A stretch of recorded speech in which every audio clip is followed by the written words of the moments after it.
नाज़रीन, दादू जी अदालत में उमेरो बाब जे 3 घर भातियुनि जे क़त्ल केस जी ॿुधणी थी रही आहे। वधीक तफ़सील मालूम कयूं था मेहरान टीवी जे रिपोर्टर इशफाक मलिक खां। जी इशफाक, वधीक कहिड़ा तफ़सील आहिनि? जी बिल्कुलु, मां तव्हांखे ॿुधाईंदो हलां त दादू उमर बाब चांडियो जे 3 घर भातियुनि जेके क़त्ल थी विया उन्हनि जी जेका ॿुधणी आहे उहा दादू जी अॼु मॉडल क्रिमिनल ट्रायल कोर्ट में थी रही आहे।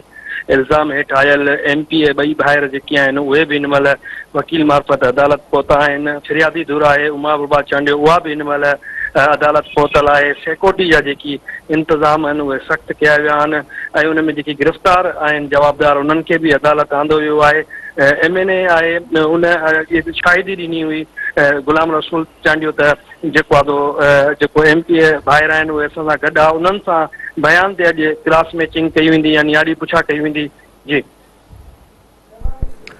इशफाक, जी महिरबानी।